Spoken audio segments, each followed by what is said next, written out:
An official CM Punk announcement has been made, but first, who left Collision as the AEW World Champion? On last night's episode of AEW Collision, MJF would put his AEW World Championship on the line against the title's longest reigning holder in history, Kenny Omega. If Max was able to walk away with the win, it would mean that he will surpass this record this coming Tuesday, with this being the last chance for the cleaner to stop Friedman in his tracks. After several successful escapes from the one-winged angel, it was the Salt of the Earth that managed to leave as the victor, with the Heatseeker being enough to secure the 1-2-3. During his celebrations, several stars that are targeting the champion would be shown on screen, including Samoa Joe, Powerhouse Hobbs, Wardlow, and Bullet Club Gold, with Jay White next in line for a title shot this at AEW Full Gear next month. Awarding MJF with an honor as prestigious as the longest reigning world champion in AEW history brings into question the legitimacy of claims that he'll be entering a bidding war between AEW and WWE in 2024. As if there was any real doubt as if he was leaving the company, it seems unlikely that Tony Khan would book him like this on the way out of the door. With that said, it could be a case of AEW sweetening MJF up ahead of a potential contract decision, but I guess only time will tell to see how things play out in the months ahead. Max would take to the microphone after the show came to a close to address the live crowd, where he would note that his match with Omega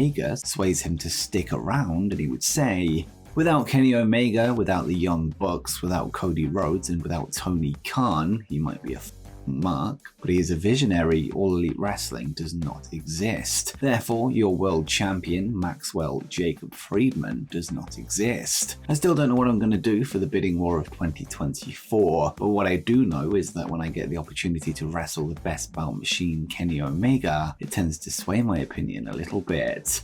But do you think MJF has secretly signed an extension with All Elite Wrestling, or will the bidding war of 2024 be a real thing come January? Let me know in the comments down below.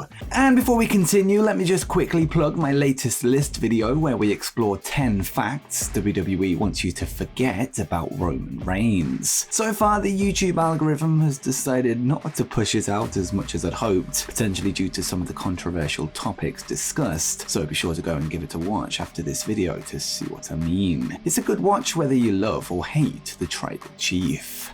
And next up, a major AEW star is set to be out of action for the rest of the year. Earlier this year, Bryan Danielson would suffer from an injury at Forbidden Door in the main event match with Kazuchika Okada, this until his eventual return ahead of All Out in September. However, the American Dragon is yet again on the sidelines following this week's episode of Dynamite. On the show, Bryan would team up with Blackpool Combat Club stablemate Claudio Castagnoli to take on the team of Orange Cassidy and Okada, with him being on the receiving end of an Orange Punch and a Rainmaker. After the BCC's eventual win, Danielson could be seen clutching his face as the medical team attended to him. On last night's episode of Collision, Castagnoli would confirm that his partner would suffer from a broken orbital bone, stating that he wants revenge on Okada and Cassidy, with commentary adding that Dragon could be out for the rest of the year. According to a fresh report from PW Insider, the claim is not part of the ongoing storyline, and Danielson is legitimately injured, with AEW sources confirming that the broken orbital bone is real. The news comes as a blow to fans and Bryan himself, who is seemingly on the final stretch of his full-time wrestling career, this following recent claims that he promised his daughter that he would retire sooner rather than later. Now going back to the on-screen issues, Claudio would state that he will find Okada, whether it be in the US or Japan, with the Swiss Superman also scheduled to battle Orange Cassidy next week on AEW Dynamite, with the International Championship on the line.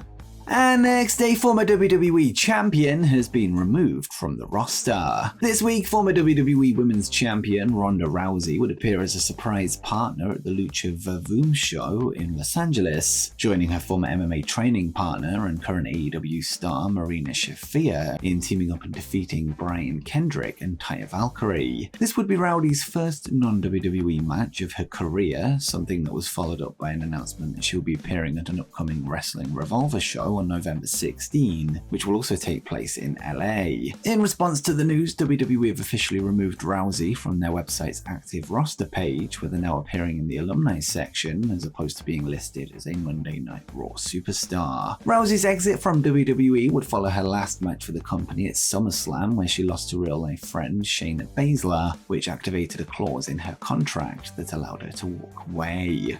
Next up, a former world champion has requested their release. Recent news videos have been filled with updates on the free agency market, whether it be contract expirations, releases, or even contract terminations with cause. Well, it looks like we could be set to add yet another name to the free agents list, as according to a fresh report from Fightful Select last night, a former MLW World Heavyweight Champion has requested their release. The report reveals that despite his current deal running until the end of 2025, Alex Hammerstone has asked to be let go from his current deal, this following a fallout between himself and the company. Regarding the disagreement and the two sides of the story, Fightful would note, "We're told that there had been a communication between the two sides earlier this year and a buyout was brought up, and Hammerstone had said that he wanted to leave the company. From the company's perspective, Hammerstone's motivation decreased when he was booked to lose the world title to Alex Kane earlier this year." Sources in MLW claimed that there were some issues with their September event when Hammerstone asked for the show off for a prior obligation. That was granted, and the money that would have been allocated to Hammerstone was used elsewhere. However, MLW sources claimed that Hammerstone became available, but the budget wasn't there to add him to the show. It should be noted that as of now, Major League Wrestling has no intention of granting the release, although things aren't so rosy in the Hammerstone MLW camp. Alex has since confirmed the news on social media when he would take to X to write, "My time with MLW was 5 of the best years of my life and career. Very proud of what I and the company accomplished. I wish them continued success. I've recently asked for my release as I feel it's what's right for me at this time. Thank you, Court Bauer, for the opportunities." Alex hasn't worked for the promotion since July and has worked just 6 outside independent shows since then, and the 32-year-old isn't booked for any upcoming MLW shows as it stands. Were his release request to be eventually accepted, it's likely that all of the top promotions will be seeking to sign Hammerstone to a deal, with him potentially set to become one of the hottest free agents on the market. And next we have the latest on an absent former AEW champion. Thunder Rosa has been off screens for over a year at this point, last competing in an AEW match during AEW Dark Elevation in August 2022. On that occasion, she would partner with Hikaru Shida and Toni Storm to defeat Emi Sakura, Marina Shafir, and Nyla Rose. However, she would soon require back surgery that saw her removed from AEW television. The injury led to Rosa being forced to relinquish the AEW Women's World Championship, prematurely ending her term with the belt, resulting in the interim champion Jamie Hayter becoming the official title holder. Thunder would reappear on AEW television earlier this year during the lead up to the debut of AEW Collision, having been shown walking into Tony Khan's office, much like many eventual returning stars. However, unlike Andrade El Idolo and Miro, Rosa has yet to wrestle since. Well, according to Sean Ross Sapp of Fightful Select, who would appear on a Q&A podcast on Patreon last night, Rosa is fully recovered from her injuries and has been for quite some time. However, as of now, there are no creative plans in place for her return to television. It remains to be seen exactly why Thunder is being kept away from screens, although the decision seems like a strange one given her prior importance to the AEW women's division.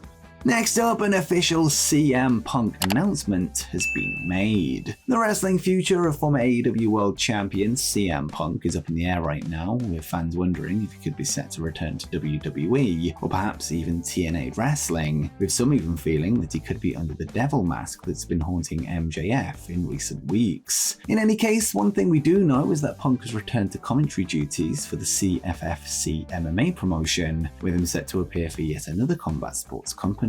According to an announcement from APFC, the Second City Saint will be at their upcoming show in Milwaukee, Wisconsin, and the statement reads, "We're closing the year with a bang. APFC 9 is absolutely loaded, and we're bringing the stars out to Milwaukee for our final event of 2023. Join us November 19th at the Bard Center for a night of incredible fights and the chance to meet myself, Nate Diaz, and CM Punk. We have special appearances from Chris Angel and Rampage Jackson, 2 incredible title fights, and even Frank Mir on the broadcast booth. APFC 9 is going to be insane."